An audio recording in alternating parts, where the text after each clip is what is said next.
que no haya interferencia.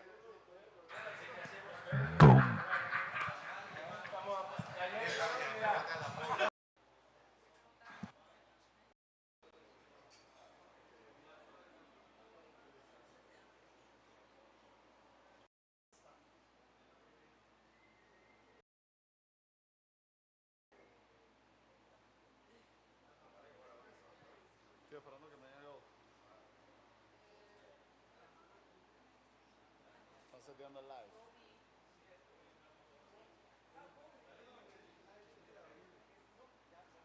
Just waiting for the technical side. Estoy en inglés. Sí, lo hacemos en inglés porque varios del crew no. La gente que está viendo live y de otro país no puede tuitear.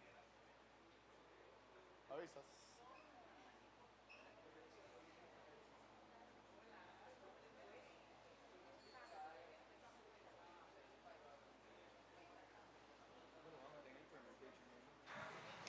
Con Jet Tour tendrás un bien viaje.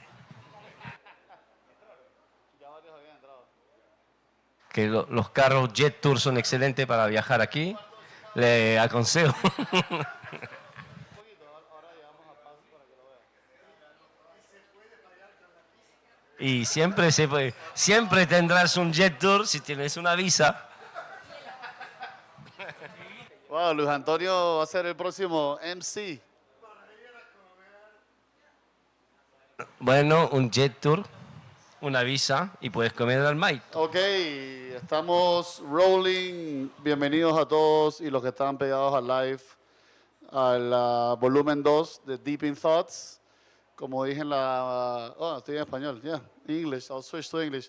Welcome back to Deep in Thoughts. Like I told earlier, this is our way of uniting a little bit of the wine world, the coffee world, and anything producers that really think what they're doing and passionate people all around. So without further ado, I'm going to introduce the panel for tonight. We are live at Finca Altieri. And our first guest, obviously, and thank you for hosting, Francisco Altieri, or as we call him, Panky, second generation coffee producer. Yeah, Panky. Second generation coffee producer. I've been part of the coffee world in Panama for over 10 years, and I've seen the evolution of Altieri. They're making amazing coffees at a wonderful facility, innovating with processes, great traceability, and thank you for having us at your farm tonight, Panky. Another round of applause for Mr. Panky in the house. Next to Mr. Panky, we have Paz Levinson visiting Panama for the first time. Thank you for joining us. The people who live under a rock and don't know Paz, she's an Argentine-born sommelier. Her magnificent skills have taken her all over the world. She currently works with Group PIC in France as Executive Vice Director. First woman to hold that position, I believe. Yes? They manage many restaurants, some with 3-star Michelin stars. She's passionate about all things liquid, coffee, tea, sake, wine, everything. Water, good water is important. She's also a writer, a judge at the Decanter Awards, promoter of Argentine wines through Argentina Reloaded, educator, and an amazing voice in this beautiful industry. Welcome to Boquete Paz. Thank you for joining us tonight. Woo! And to her left, we have Luis Antoine Luis, or as we call him in Panama, Luis Antonio or Don Luis. Toniño. He's a wine producer born in France, producing wines in Chile. He has worked at Marcella Pierre, making beautiful wines and learning to make wines that respect land, nature, tradition, and are made with minimal interventions. At the cellar in Chile, his main focus is the recovery of old vines and valuing the grape país, bringing it back to making país great again, right? And brewing that and making that in a fresh, different way. Today, Luis sells his wines around the world, including Panama. One of the wines we import in Grupo Maito. He's a great friend of the house. It's his second time in Boquete, and he came last year and instantly became a fan of Panama coffee and Panama geisha, creating many ideas on the future of Panama coffee. Great to have you back in Boquete, Luis Antonio. All right, so the idea is to ask a couple questions and interpret each of the people here in the panel. So I'll start a little bit having the people who we have today talking a little bit about the role of specialty coffee in restaurants, something Mario and I have talked about a lot in the past 10 years or more. So, you know, one of the reasons we created this space, this WEGALA Coffee and Wine, is to unite sommeliers, coffee producers, wine producers, and restaurant world in one umbrella. For years, we've spoken about the importance of having specialty coffee in fine dining. And, you know, for years, we talked to restaurant owners, chefs, and lately the idea is communicating that through sommeliers, through people involved in the coffee, in the beverage program of a restaurant. I think it resonates more. And once you understand wine and other beverages, it's easier to understand coffee. And you know, many restaurants really take care of every little single detail in a restaurant, the products, the service, the wine, and sometimes coffee is an afterthought, you know. So the question is, what steps do you guys believe should be taken to create greater awareness of specialty coffee in fine dining or restaurants around the globe in general? We'll start with Paz over here.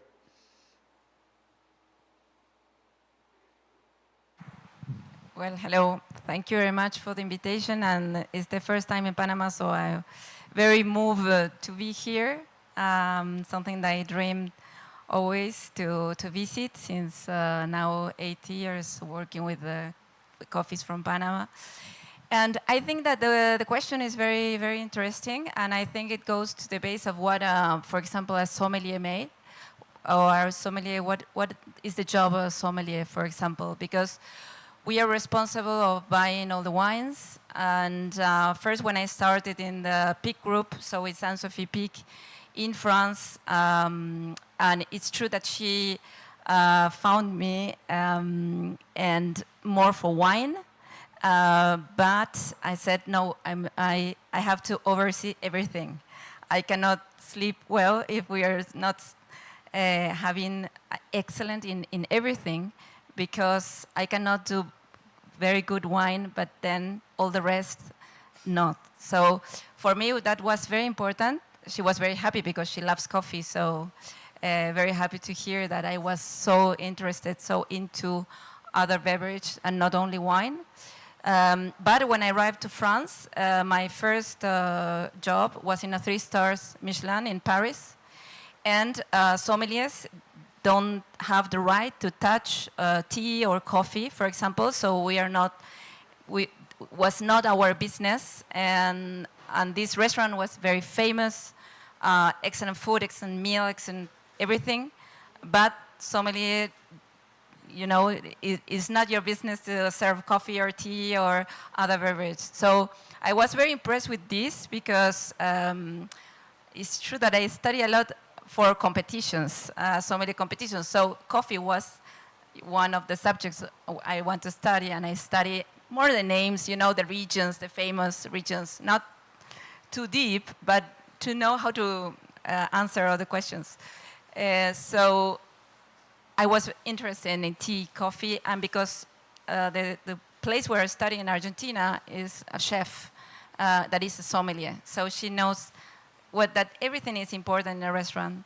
So first time in France, this was the first vision, this, if they don't drink wine, don't go to the table. And for me, that was shocking. And I learned a lot about everything, the service, French service, but I was not happy not serving other beverages.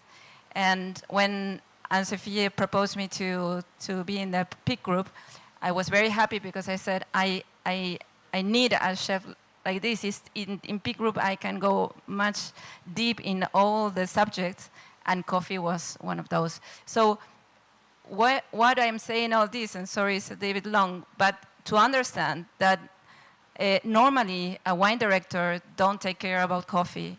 And for me, the most important is to be aware that this is very important, that yes, you have to be responsible for good coffee, for good tea, for good water, everything. Everything what the client drinks is our business. But yes, you have to visit more regions, study more, you know, be more interested. And so it's hard work. But that is so important. So I think that the first thing is to change the pattern of how the sommelier job is. Now it's much more expanded this, but maybe when I started like 20 years ago was not the case. And then in France I see a big change now. And for sure, Anne-Sophie Pic, she was working with high quality coffee when I arrived. So it was easy, I mean, to go deep in very high quality coffee. And thanks for Hippolyte Courtier that she was working with since many years ago. And what is important, every year we do trainings in the restaurants for coffee. So what I'm trying to do in the sommelier world, and we call it plural sommelier. So we are not only wine, is much more large, the spectrum, is to be behind all these trainings and to contagious, you know, to really pass the intention and the passion for other beverages to the young sommeliers. And I think it works, but you have to do a lot of work with that. Thank you, Paz, for that answer. Anton, how do you feel about it coming from a wine region that you kind of explored on your own, also selling a rare item, if you will? How do you feel about getting coffee in the restaurant and treating it a little more like wine? First of all, thank you very much to receive me here. I'm very happy to be for the second time in Boquete and with this nice group. Well, I didn't know anything about coffee a year ago because what I know about coffee was what we say in Chile, no es café and café. Mostly what I know about Chile. In France it was different, it was espresso or noisette. And so my knowledges were very poor. But for many years, of course, I've been working in wines and I've been following the different evolution in different beverages that they're serving in the restaurants. And we have this talk, I will resume this way. We are in Chile a wine producer, and we are in Europe wine producer mostly, and there is region who are coffee producers. And we have the sommelier, which is in charge of serving the wines. And of course, the beverage list is more than only the wine. Because if you have a bad water, you have a bad wine. You have a swipe of bad water in your glass and you have a good wine, you can blow the wine easily. It's not only the message you want to send or the link you put in between a food, a dish with a liquid. It's much more that what I imagine we're following around this kind of emotion. But in our region, we are drinking wines in a large, big glass. And I was telling you last year that here we are in a region of coffee. It's not to put the wine in the coffee cup, but it's the wine who has to be adapted to the coffee region instead of adapted the coffee to the wine region, because we are not a wine region here. So the approach is sensitive, and that means I'm sure that for the specialty coffee, maybe I do wines with no sulfur, no chemicals. We are lucky in Chile for that. I try not to use sulfites to conserve the wine. It's always a risk. But what I purchase there, it's the emotion. And in the services, that's what we expected, to create something simple.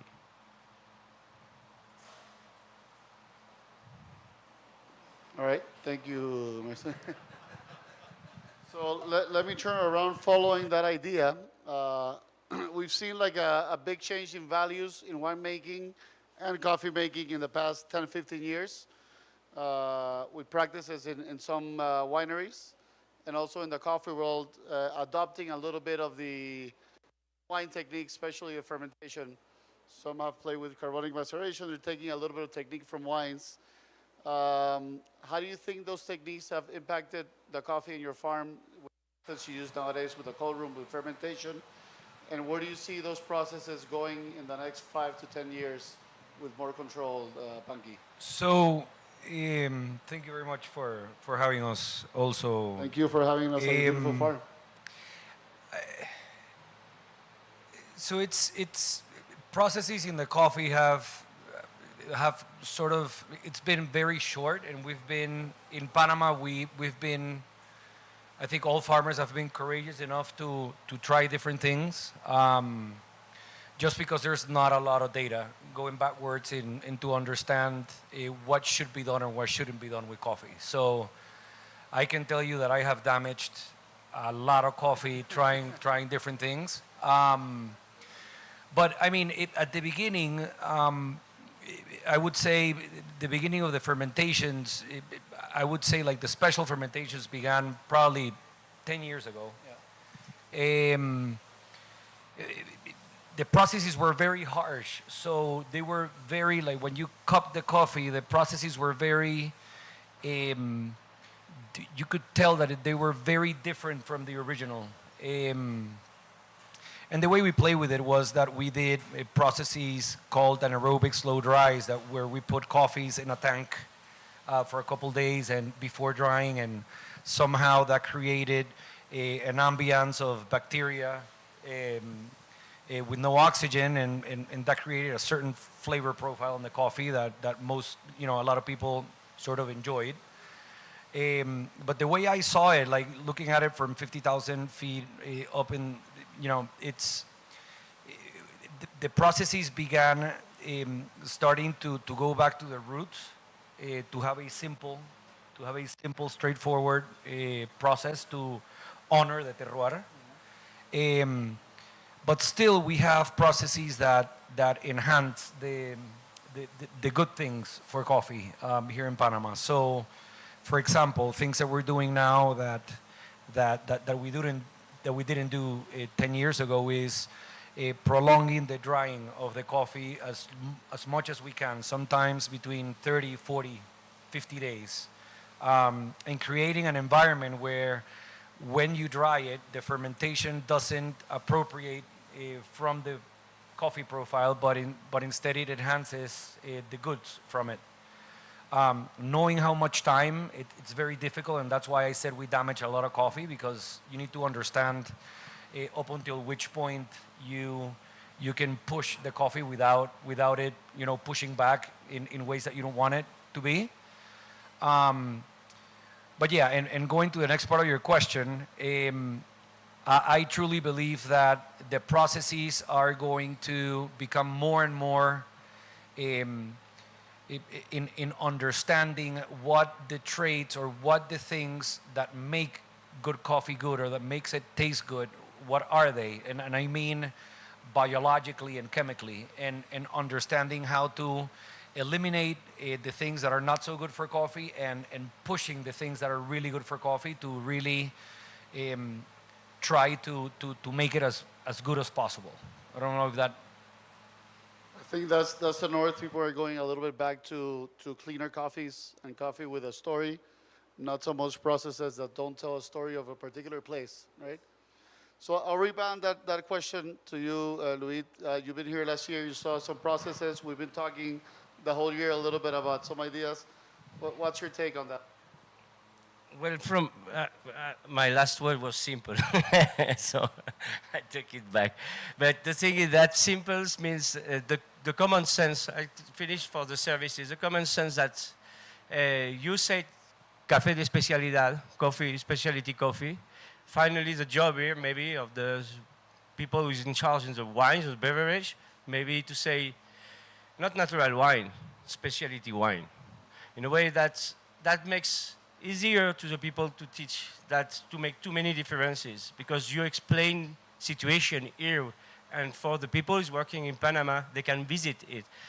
They rarely go to Chile, and they will maybe go to Burgundy to visit, and so to acquire the knowledges. So from there, I came last year, and and I forgot the question, of course. About process. the process you The saw. process. Sorry. That's los artistas, you know. The process. I'm making wine, so I understand the wine process before the grape is harvested, and actually that's what I like. That the viticultura, the cultivate the grapes, and also try to make in the situation where I am wines with at least trying not to lose or depreciate the water, or also the stem of the grapes. So all the things that we are harvesting, we try to transform it. The objective is the wine, but we still have some other things that we can distillate, and we still have some other things that we can compost to reintroduce in the vineyard. That's important, and I think that in the coffee, there is a lot of people who are caring about after the harvest or how to transform it to the good product to be roasted and to be served as a coffee, like the black one. But I imagine all the other things who are like the mycelium, the water wash the grain, and the water, how many level of sugar it is. Why don't we try to find some issues for that? I understood that in the big companies it's impossible because it's super dirt. Instead, at the scale of a small company like Altieri and other specialty producers, there might be more things to do with those stuff. And that's what we're talking about together. And Thank you, Luis. Going in that same vein, you know, and you mentioned a little bit, coffee has a bigger challenge in a way than wine because most producers, like Panky here, coffee is exported green. So you still depend on a roaster and a brewer. And also coffee is perishable. It doesn't age like some wines. Do you guys think, and talking, you know, as a producer, there are byproducts in coffee that could be made by the producer, or ways to brew coffee by the producer to the final user and eliminate a little bit of that guesswork by a barista or have that risk? I don't know if you want to take that one first pass.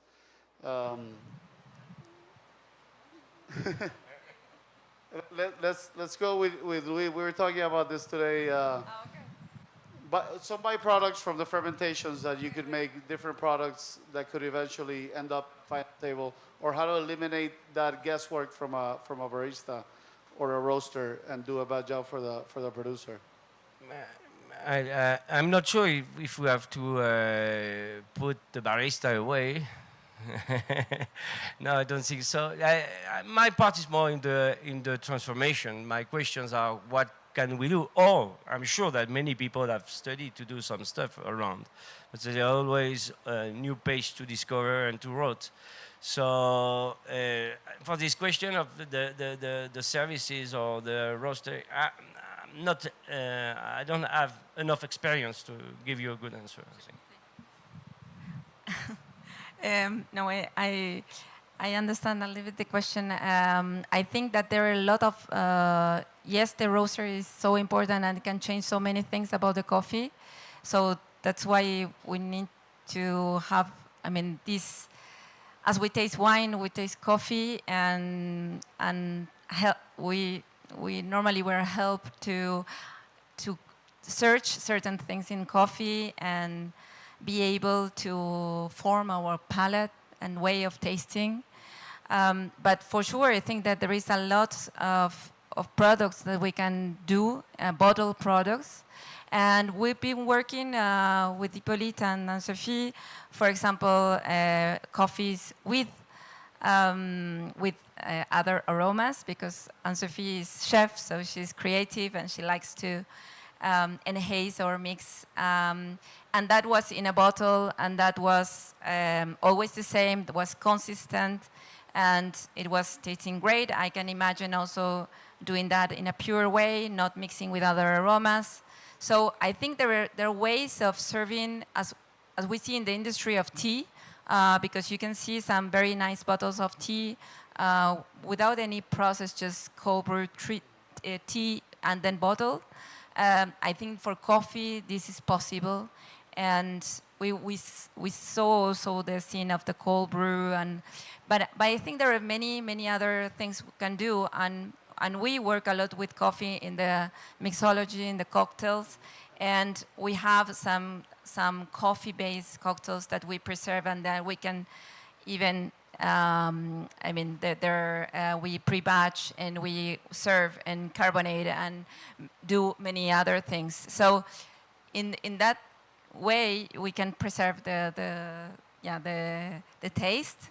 But then I think that the beauty of the different roasters, and to have people that has ideas about how to roast and where to take those coffee to show the terroir is also interesting. It is more difficult, I know, because it's another variable, it's another step. But I think that traveling around when we are doing the openings of the restaurants or the boutiques or the coffees, to go to meet other roasters or see how they work, for sure is interesting. But we need to have a good base, or be able to learn and to taste and see what you want, no, and what you need. Also, I want to add something about the processes, because I think it's interesting in the wine world how, for example, carbonic maceration or these techniques can homogenize a style, and it can take a little bit the notion of terroir and talk about more the process than the terroir. And that we've seen a lot in the wine world. So it's more the process and the style. Or whole clusters, for example, everybody's using whole clusters, or everybody's using infusions. And it takes a little bit the creativity, or you know, what your terroir needs, what process needs. So I think in coffee, when we taste a lot of, you know, very funky coffees, or it takes a little bit the terroir away, and it can be very good for certain things that we prepare, that we need, I don't know, red fruits, very cherry, but I think that are coffees for special servings or pairings. But for terroir, when we want to see the terroir, we try to look for the cleanest process, you know, to see through. And that's why it's important to identify terroir and identify the process. But, well, it's that I want to add. That's a great comment. And like you said, there are some coffees that speak like a conversation piece, a heavy fermentation. I've, you know, served it to some people who have no idea coffee can get there. But at the end of the day, you want to, like I said, you go for a coffee that you know where it's from, and there's identity in that coffee, no? Yes, what it brought, I think that these very intense flavors, you know, when you find strawberries, and for someone that don't likes coffee, or someone that is always tastes this burnt coffee, when you serve this cup, they say, okay, this is not coffee, this is amazing. Because people like to find that the beverage has a lot of intensity, has a lot of aroma, and so for them is better, because you can really look for the taste, you smell it, and you feel it. It's like you know, high volatile in wine, or people like those wines normally because you can recognize things. They're intense in the nose. But so highly anaerobic process or very fermented can help also to take people to come to the coffee world and say, look, you have such a diversity of aromas now in the coffee, and it's not only the espresso at the finish of the meal that you're used to. So. Yeah, in my experience throughout the years, people just starting out in coffee as an enthusiast usually go for naturals or fermented coffee because they're intense and easier to understand and pick out the descriptors, and eventually graduate to cleaner, washed, or honey processed coffees. That's 100%. The fermented coffees are usually pretty specific. Yeah. I would say like the more specific you can be on a flavor, that would be like, you know, like the punch in the face type coffee. Like, you know, it tastes like strawberry, not like red fruits, but like strawberry or like apricot, or those are the ones that usually people with very little experience kind of get their attention. And what I've found is that easily, if they get into the coffee world, many of them start to appreciate the cleaner ones as they go. Right. The more complex, you know. There's a time and space for everything, no? Yeah. Almost anything. So talking a little bit about the journey of Panamanian coffee. Last year, as we know, Esmeralda sold for over $30,000 a kilo at the auction. And thinking of coffee without sounding a little conceited as a luxury and a very specialized product, what do you guys think is a way to present a coffee of that level? Like coffee historically has been served in the morning at a coffee shop. Where do you guys see the future, aside from what we talk in restaurants, how else do you guys see that coffee being served and honoring a coffee of that level? Let's start with Panky. You know, there's a lot of ideas that I have in my head, but I would say the number one thing would be at the source. Mm-hmm. I think honoring where the coffee came from, I think is that much more meaningful. Even when people come here, they understand. You know, tasting the coffee outside of Panama is one thing, but whenever you come to the source and you see the effort that people put into the bean, it makes it that much more special. And you know, after paying 30,000 or 5,000 or 700 or whatever it is in the auction, I truly believe that being at the source or being able to be at the source like the $30,000 buyer did. He came to pick it up and try it here, was amazing. And I mean, you know, we can talk about all these events that we can do anywhere or whatnot, but to me, the purity is to actually, or hopefully, people to be able to come or whoever the buyer is to really live the experience at the source. Do you have any thoughts on this? Yes, many. But no, I think it's very important for coffees, and especially we use a lot of Panama coffees, and thanks for Hippolyte that bring great coffee and very good roaster as well. So, but so we were working a lot on how to present coffee in the restaurant, and for me something that always made me noise is that coffee was at the end. You know, before leaving, okay, you have coffee, maybe yes, maybe no, maybe you don't know.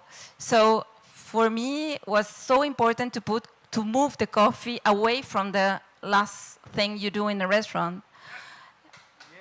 And to really look for pairings, especially because we specialize a lot in a non-alcoholic program, but not only. But for me, it was very important I have this great coffee, how to present it. And I need to present it like the finest wine. And I need to train people in the restaurant or how to brew it, how do we dose, how we present, in which glass we're serving, with what we're serving. So with the chef, we taste food, we taste the coffee, we do the pairings. We find that coffee is amazing for all the umami flavors, for savory. The meat is amazing, different meats, different kinds of coffee. So this test we do with Hippolyte as well. So what I like to work with Anne-Sophie Pic and in 3 stars Michelin, and that we don't have limit. And we can present the best coffee in the best way with the best pairing. And I'm convinced that this moves the coffee away from the end and also enhance the quality and brings another experience to the guests that they never thought about it. And sometimes the pairing with the coffee is better than with the wine, but don't tell anyone. It depends the coffee, depends the, but we do this taste all the time, you know, like wine and coffee, different glasses, different temperatures, different extractions, or Chemex or Paragon, and you really can take the client to show another level and what you are doing here in Panama, or how the people that is behind high quality coffee.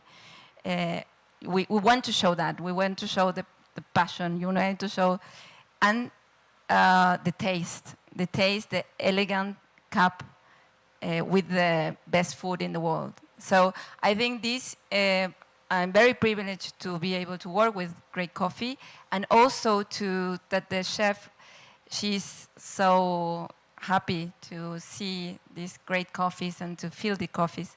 So we have a large program, and coffee has a special place that I cannot take it away from any of the pairings I do. So I need the specialty coffee and the more expensive coffee, not because it's expensive, but we want the quality and we want to show the quality. And I want to have the best pairing, non-alcoholic pairing in the world, and I need these products as well. That's amazing, Paz. Thank you. And thank you for doing that for Panama Coffee. That's beautiful. And Hippolyte also for hooking it up. We've noticed, you know, in the past 10 years, we've been serving coffee at a restaurant in Maito. People have a different mentality when they're in a tasting menu or in a restaurant setting. A little more time in your hands than a coffee shop. A lot more receptive, and it's a great moment to introduce great coffee in that perspective, right? Do you have any thoughts on this, Luis Antonio, and other ways people can enjoy coffee? Hello. The part I prefer is that finally, like we do, we can drink the wine outside the table. And let's drink coffee at the table. And that's what I've learned in Boquete. Thank you, Paz. Now our lunch at home will be safer. I prefer morning wine and then lunching coffee. No, what is interesting is that when we started the non-alcoholic program in all the restaurants, they were very afraid. I mean, in big hotels, when we have the restaurant in the hotels, you know, they see the numbers, they see, oh, but we are going to sell less wine, and if you do non-alcohol, and numbers show totally the opposite. Like in the 3 stars, the sales of wines went super high, and the sales of non-alcoholic were super high. So everybody can come to the restaurant and have a great experience. And I think that is the change in the experience and in the service-wise. And we are not afraid of serving non-alcohol because everybody can have, you know, a great experience. So more people is coming, and more people is drinking wine and spending more money. Everybody's invited to the party, right? Beautiful. I want to open the floor for any questions of our amazing panel up here. Anybody have any questions to contribute? Any doubts? Everybody's clear? We're going to do a test later. I'll ask you guys one last question, very simple but deep question. What does coffee mean to you personally? And we'll go in this order. Well, to me, we are a farm that's probably 25 years old. We don't have a 150-year story like many of the of the other great farms around this region have. So to me, it was a matter of a choice. It was a matter of, okay, we have this plot of land, and my father bought this plot of land, so what do we do with this plot of land? And he started kind of gazing at coffee, because he figured that the plot of land that he bought was right next to Wilford's. I think you're going to be there tomorrow. Yes. So it was a choice. It was something that made us very attracted to the actual idea of specialty coffee back when we started. But to me, it's evolved as we got more and more into coffee, and the things that you can do, and the experiences that you can provide to people, and the feedback that you get back from people. To me, it's amazing. It's something entirely amazing to talk about. It's interesting. It's all about the story around the tree and around the bean. I think it's just so much more than the bean. And the more we get into it, the more complexity we bring out of it. So I'm extremely happy, and it's to me more than a hobby. Or than a job. It's more a passion.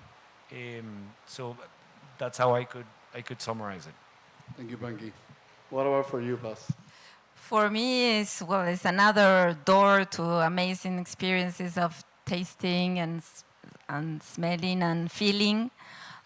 So it's a super important beverage and agricultures. And what I like is that, as we do in wine, to visit the farms, to visit the producers is the most important. It takes time, because for sommeliers, where we're moving around all the time, we're vineyard after vineyard all the time, and maybe you're not living in America or next a coffee place is a trip that really you need to program and see how you do it and that. So it takes a little bit longer, maybe, but it opens so many doors. It opens so many experiences in the restaurant. And I think it's so important to show to the new sommeliers, servers, all the restaurant business, how important is coffee. And that's why it's the battle, of having the high quality always. The restaurant that you want to have with the quality you want to serve, and coffee is there, and it's so important. So, yes, I think it's fantastic world. So thank you, Paz. Louis Antoine. Well, to me, coffee opens new horizons and a link to new friendship, and also to meet the people who is behind the producers, the growers, the workers. That's this legacy that I have been following, and who amazed me in Chile, with our 300 or 400 years of history making wines. But here the story is new, and there is already a stimulation, and I hope that this stimulation is following up to open and to make that this coffee is be shared, because everything in life is sharing. Like you receive us, thank you. Have a good time. Beautiful. All right, if there's no more questions, we're going to continue with the rest of the event today. Not before thanking Panky and the whole Altieri team. Roger over there, thank you so much for hosting us today, guys, at this amazing, beautiful space. Thank you, Paz. Thank you, Anton. Happy coffee drinking. Cheers.